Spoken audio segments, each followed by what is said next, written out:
Hello YouTubers, this is Cessnaace back again with another VideoDisc ads video, this time concentrating on the VHD and LaserDisc formats. All of the VHDs naturally came from Japan because that was the only country the VHD format was released in, and some of the LaserDisc came from Japan. I'm going to start with the VHD format because it's been a while since I last showed any VHDs. This first one, I spot checked all three of these and they play perfectly. But this first one I watched in its entirety. It's a French film. It retains its French language track and has Japanese subtitles, but I was able to follow it okay. For some strange reason, the cover caught my eye. I believe this film originally came out in '66 or '67. But as I stated, the picture quality of this disc is stunning.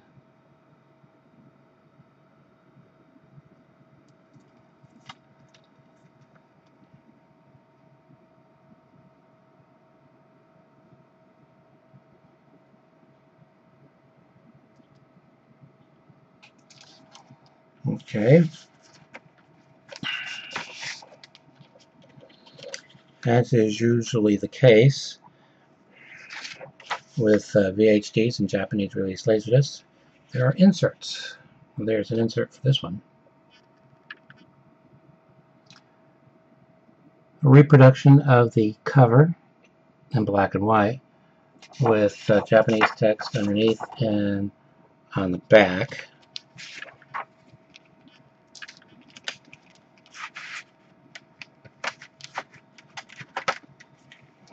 Now, I'm going to show you the label on the caddy because it's a little unusual.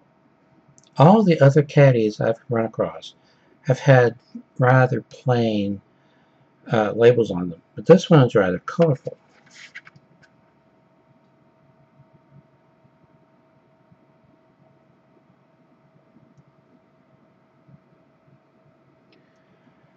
Now, they continue the practice of giving you the running time for each side. Side 1 runs 56 minutes 0 seconds, side 2 43 minutes 43 seconds. Now they give the catalog number here, ODG-1090, but also a separate catalog number for each side, ODG-1090-1 and -2, and then on the back. If you're not familiar with this format, but are familiar with the CED format, they're both capacitance disc formats, but this format is vastly superior. No grooves, no skipping, and as old as some of these discs are, they play perfectly. And like I said, this one is stunning. So it had me wishing I understood French. We're kind of a weird family. My youngest daughter is studying Japanese. My eldest daughter is becoming quite fluent in Spanish. My wife speaks French as a second language. And I'm studying German and Japanese and French and Latin. Figure if I'm going to fail, I might as well do it big. Okay, this is Victor release. I already told you. Okay, this next one is a French film also. And if you thought that cover was stunning, this one is even more stunning. I like it because it's not a photo, it's a painting. Although, well, I'll show it to you. As I said, this is a French film from 1961, I think. If I'm not mistaken, the English language title for this film is And God Created Woman, and from what little French I know, that seems to bear out from the title there. Notice how they carefully placed each strand of red hair to get past the Japanese censors.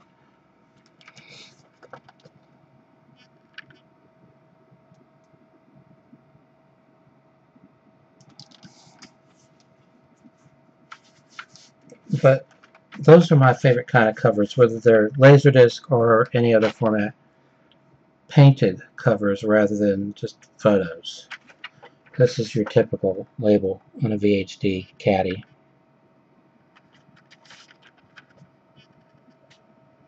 VHB-78010. No, I didn't think of doing that before. It's much easier to see. Single-sided insert, but it opens up.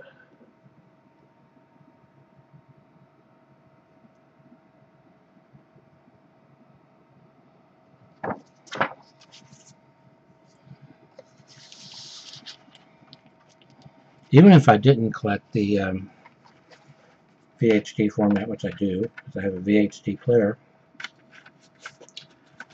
I would buy this one just to have that cover. Now they're still finding previously unknown VHD releases. I'm hoping they'll find the previously unknown 3D release, because I have a 3D player and I have the 3D headgear. There are only 22 known 3D titles, although one is Alfred Hitchcock's last film. It's in 3D. And there was some porn released on VHD in 3D. But I don't know why my mind went there. But anyway, I'm hoping they'll come across some more 3D titles, but I'm not holding my breath on that. But they're still finding titles all the time, just like they're still finding titles that were previously unknown for the LaserDisc format and also for HD DVD. They're not finding too many digital VHS releases anymore. They still occasionally find one, but really strange. Digital VHS was released, well, developed by JVC, and the only pre-records known to exist are in America. Apparently there weren't any pre-records anywhere else. Okay, this next VHD release is an American made-for-TV movie. But I was rather surprised when I looked it up on IMDb to find out that this was released theatrically in a lot of countries, including Japan. But I guess it makes sense because at the time, Star Wars was huge. This is one of two made-for-TV movies that take place in roughly the same era, and that is between the events of The Empire Strikes Back and Return of the Jedi. This features in the cast Warwick Davis. See?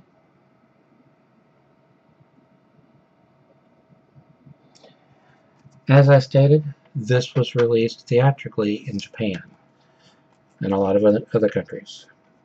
But here it's just a plain old made-for-TV movie. The other made-for-TV movie, Star Wars, was released on VHD as well, but I didn't get it because I was already well into the triple digits with the VHDs and the LaserDiscs that I was getting. Front, back,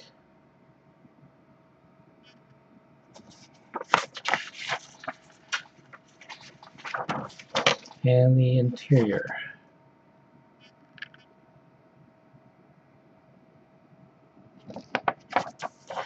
Now the caddy on this one is black.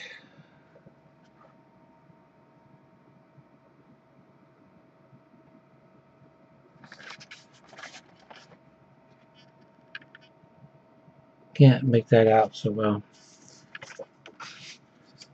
It's Victor release VHP 78328, licensed from CBS Fox Video.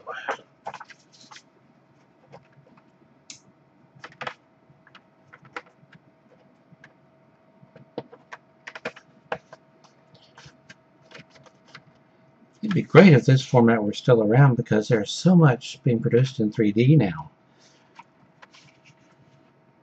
And what's cool about the VHD format is, say you were to buy a 3D version of a movie. They came out with 2D versions also because the earliest players did not have 3D mode.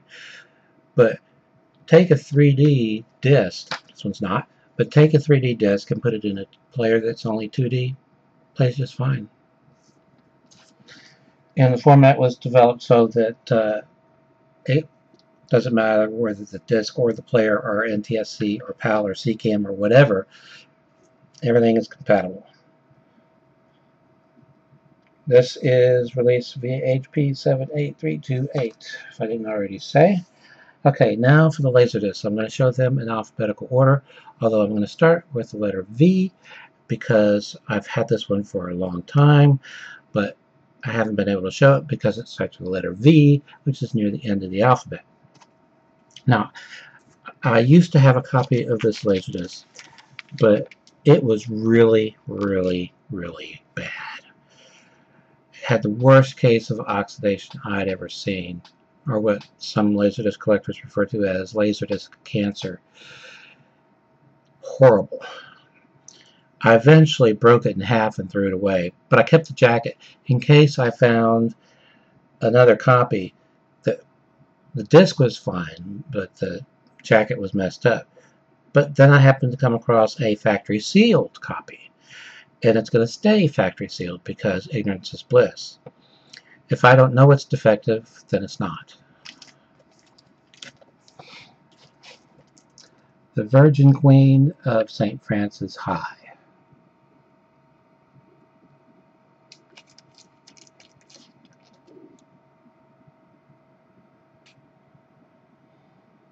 Released by Image Entertainment under license from Media Home Entertainment. Made by, you guessed it, PDO UK.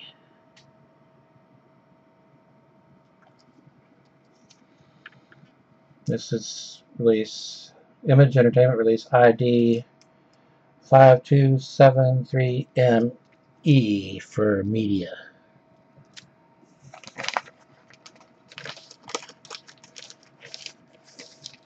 Okay, now this next one is a really good war movie. I have it on DVD, letterbox obviously. I even have this LaserDisc release, this exact same release. But what the hey, it was there. It was only $3, and periodically people contact me through YouTube or whatever, Facebook, and they offered to trade their duplicates for my duplicates. So that's fine. I'm a collector, I don't sell, but I will trade. Anyway, this is called A Bridge Too Far. It has an all-star cast. This uses a gatefold jacket. Featured in the cast are two German actors who became quite popular in the US, which at the time they became popular, that was quite unusual because memories of the war were still strong. Okay, this stars Dirk Beauregard, James Caan, Michael Caine, Sean Connery, Edward Fox, Elliot Gould, Gene Hackman, Anthony Hopkins, Hardy Kruger. He played the German in the original version of The Flight of the Phoenix, an excellent film, which also co-starred Richard Attenborough, who directed A Bridge Too Far. Laurence Olivier, Ryan O'Neal, Robert Redford, and this is the other German actor I was referring to, Maximilian Schell. I believe he died recently too. And Lee Volman. I was really bummed when I found out that Hardy Kruger had died because I was a big fan of his as far as his work was concerned. This is MGM-UA release ML101859. He was also in the John Wayne movie, Atari. He fell in love with Africa and wound up moving there and became quite popular with the local population there. He was also in the Stanley Kubrick film Barry Lyndon, if I'm not mistaken. I've been trying to get a copy of that movie for a long time, and I haven't gotten around to it. But I have been finding so many movies on DVD that I have been dying to have seen released on DVD or even home video.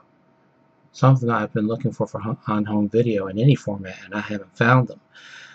But now, because of the whole MOD thing, made on demand, there are so many titles that are being offered now that were previously unavailable that it's been like a godsend. Like Warner Archive. Warner Archive, I believe, was the first one to offer MODs. And it's good for them because they get to generate revenue from titles they normally wouldn't release because they wouldn't have a market for them. Not that many people would buy them, but there is a market for them to some degree. So every Tuesday, I think it is, Warner Archive comes out with new MODs for DVD and Blu-ray. Sony has their own MOD service. MGM/Fox does. I say MGM/Fox because Fox distributes MGM titles. And if I didn't already mention it, Sony. And I found another company the other day while searching the internet that sells MODs. And I found a film I've been looking for a long, long time on DVD. So I'm going to be getting that. I've got 50 DVD Blu-ray ads I need to show, and I've got more coming. And yesterday I got 2 DVDs and 2 Video 2000 tapes. So anyway, now on with the show. When I bought this out at the flea market for $3, I thought I was buying an upgrade. That is, buying a copy of something I already had a copy of on LaserDisc, but in better condition. But when I got home, I couldn't find it. Went online, went to the LaserDisc database, looked up Cessnaace, and this wasn't in my collection. So I guess it's a good thing I bought it. This is Broken Arrow. Not sealed, but still has its shrink wrap on it. THX certified in widescreen. Originally sold for $39.99. Like I said, I paid $3 for it.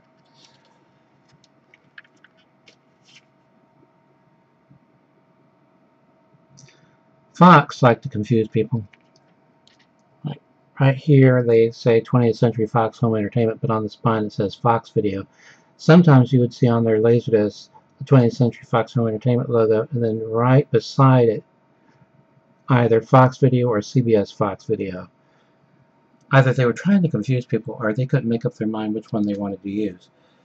Okay, this is Fox Video release 0896385. Aspect ratio 2.35 to 1. That is genuine widescreen.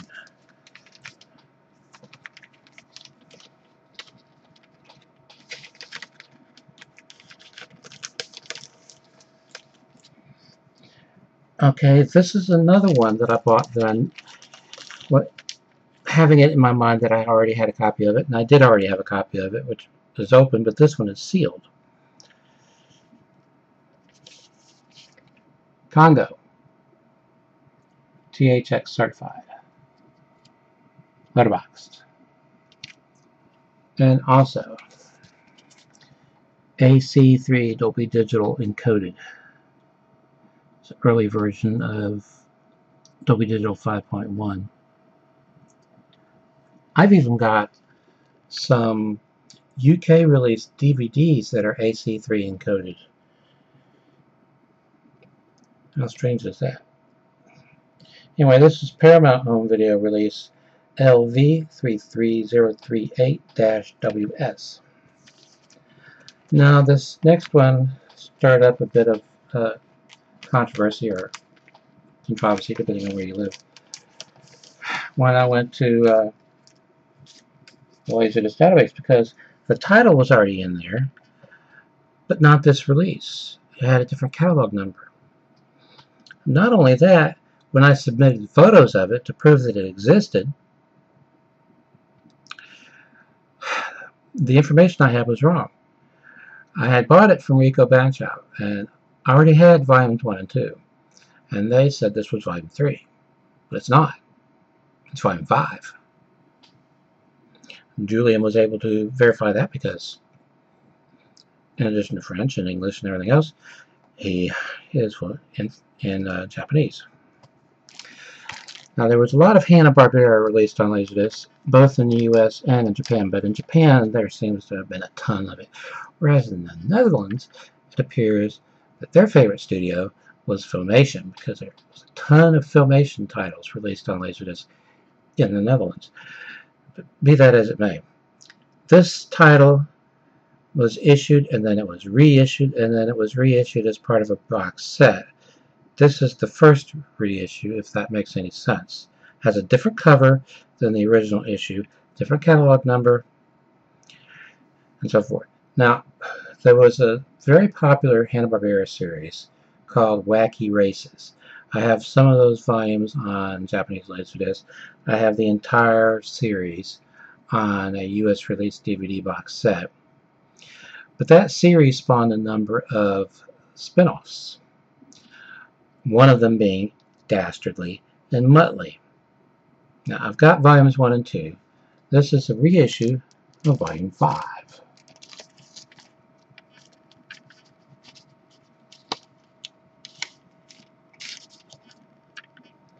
I'm not going to bother taking it out, but it has a full color insert that reproduces the cover exactly, except there's no text.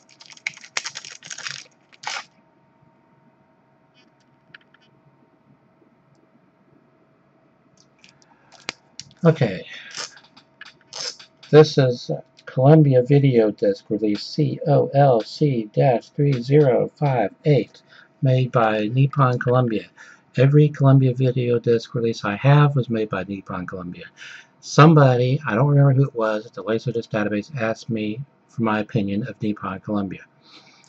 And what I told them was, basically, what I knew, which was, I have quite a few Columbia video discs, so I have quite a few that were made by Nippon Columbia, and none of them are defective. So there's that. Now, this is another duplicate.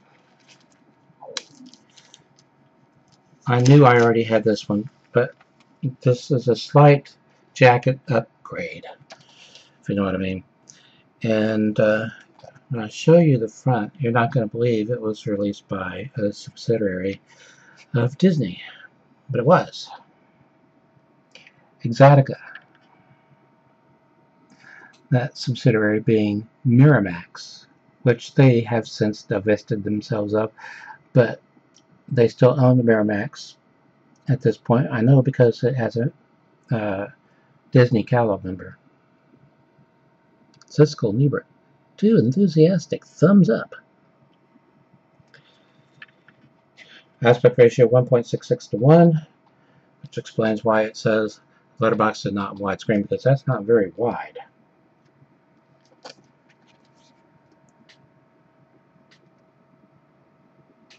This is Miramax Home Entertainment Release 4704AS.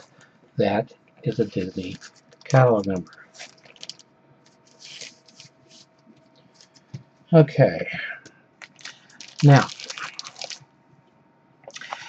in addition to Dastardly and Muttley, Wacky Races had other spin-off series, one of which was The Perils of Penelope Pitstop, which I've seen at Rico Banchow. I just have never bought any of the volumes.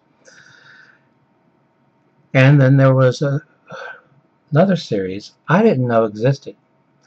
It is an obscure series called Wake, Rattle, and Roll. And it was comprised of, I believe, 3 cartoons. And one of the cartoons in each episode featured Dastardly and Muttley. And that segment, those cartoons, were referred to as Fender Bender 500. if I remember correctly, and I may not be, this is Fender Bender Volume 1.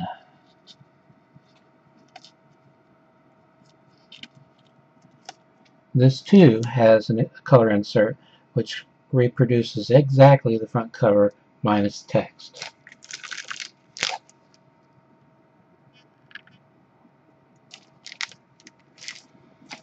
Okay, this is Columbia VideoDisc release COLC-3150. Okay, if I'm not mistaken, and who knows, maybe I am, this is volume 2 of Fender Bender 500.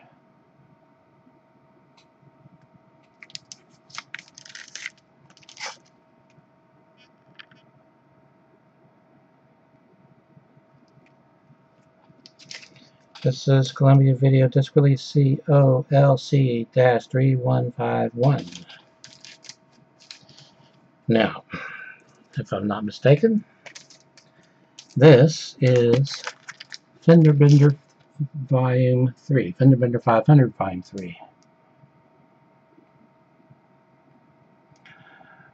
When I placed this order, I spent so much money.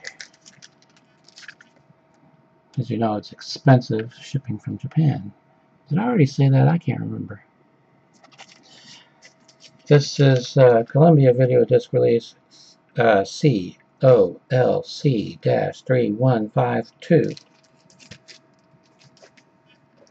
Now, with Japanese LaserDisc, something I've noticed is with live action, they usually will retain the original language track and add Japanese subtitles. But on animated programming, they dub it into Japanese. Or sometimes even offer both options. The option of the original language track and Japanese dub.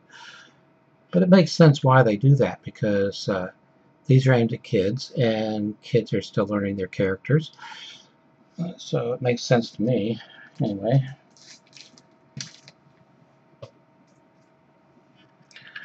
Okay, this is not a duplicate of any kind, but I don't know why I bought it, other than the fact that it was there and it was $3. The guy who owns Yesterday and Today out at the flea market, I told you he's up to around 2,000 LaserDiscs. He told me the last time I went in there, he's got his eyes set on another collection. So that will be expanding soon.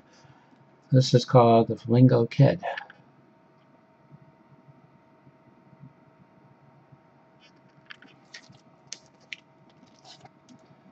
This was released by Vestron Video. I have some Japanese LaserDiscs that were released by Vestron Video International,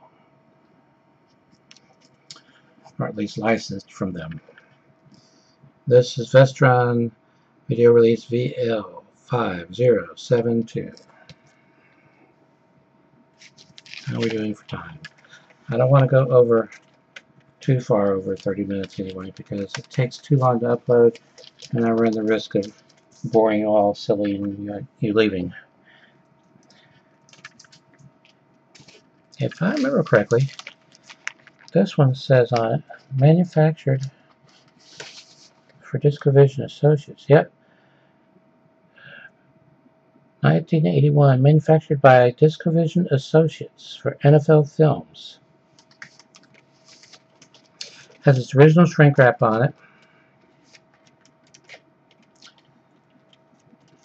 And both sides are in CAV for full functionality.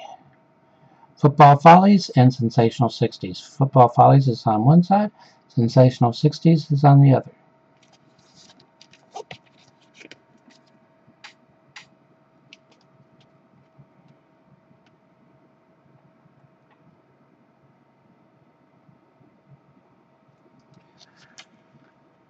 Football Follies runs 21 minutes 55 seconds and is copyrighted 1969. Side 2 runs 24 minutes 25 seconds and is copyrighted 1970. It is released NFL Films Video NFL LV 001 1. And it has a sticker on it of $26.95, but I paid $3 for it.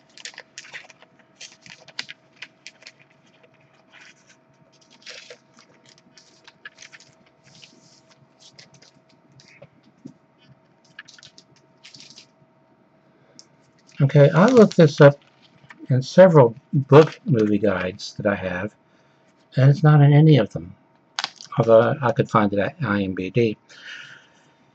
Anyway, Joanne Woodward and Brian Dennehy in Foreign Affairs. This was a cutout bin special at some point, but I don't really care because I myself bought a lot of cutouts back in the day, because otherwise LaserDiscs were too expensive for me. I rarely paid full price. I paid full price for its Mad Mad Mad Mad World box set, and for a few other things. That was rare. It's only when I saw something and thought I had a heart attack because I saw it on LaserDisc that I paid full price. Okay, that pop-up keeps popping up. Pop down. Okay. This is, we may have this on LaserDisc already. I don't know. But we do have it on DVD, and we do have it on VHS. My wife loves this movie. The Jewel of the Nile. Still has its original shrink wrap on it.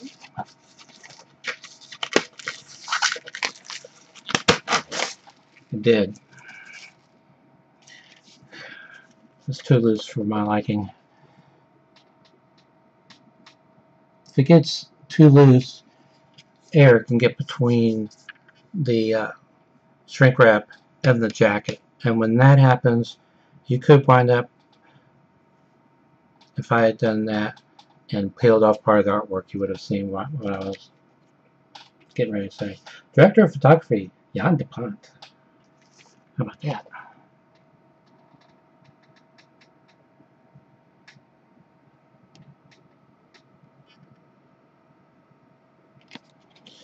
This is CBS Fox video release 1491-80. Read the Avon paperback. Well, maybe, maybe not. I used to, and still have a rather large collection of books. I collected both books that were adapted into films and books that were novelizations of films. But I stopped doing that after a while. But some of the novelizations are actually better than the films. Okay. I've seen this one online on DVD with an inoffensive cover. This one has an offensive cover, but I'm going to show it to you anyway. The Jolson Story.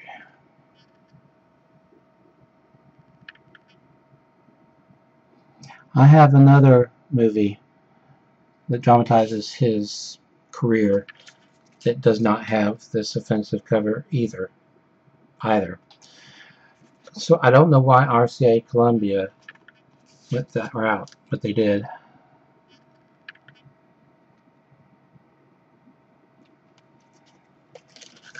This is RCA Columbia Pictures Home Video Release 30686.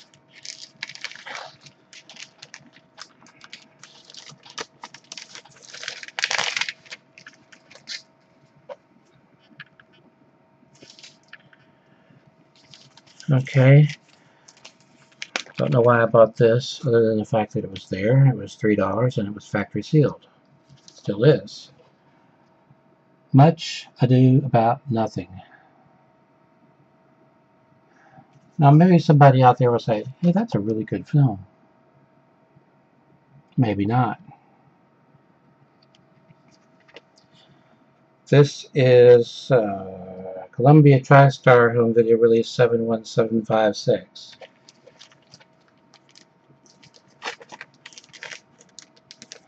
I have been watching so many DVDs lately because I've been getting so many DVDs in, and I don't want to get too far behind on my watching.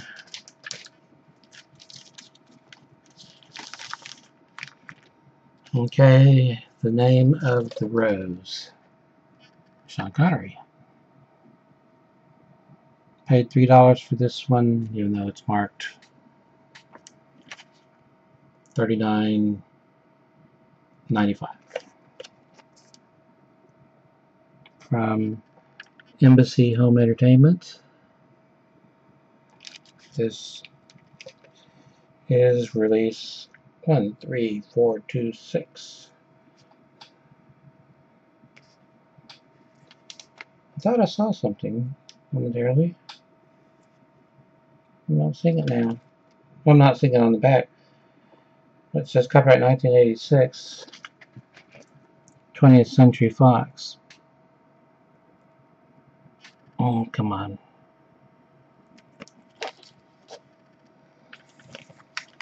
But then one of the DVDs I got recently, the film was produced by Paramount. The DVD was published by Paramount, but it was distributed by Warner Home Video.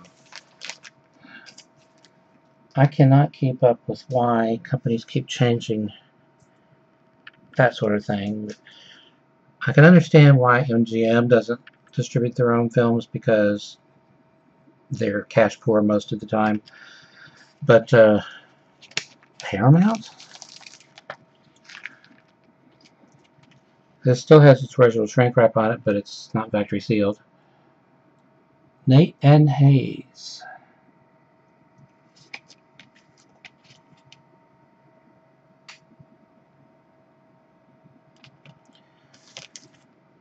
Paramount Home Video Release LV1549. Now I'm going to go ahead and stop now because this video is getting too long, and it's going to take 3.5 years to upload anyway. But I've still got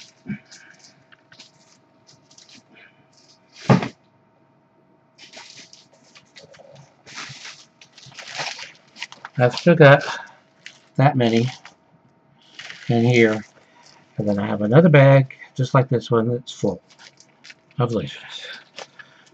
But I'm thinking I might do either Betamax next. I could do Video 2000 next. I could do the Disney collector pins next because my wife went to Disney over the past weekend. I can't go on day trips anymore for health reasons. But anyway, she picked me up some Disney collector pins, including a entire set of collector pins that are pass holder exclusives. You have to prove that you're an annual pass holder to be able to buy them. And these are from 2013, not 2014. She didn't say, because she didn't know how many were left.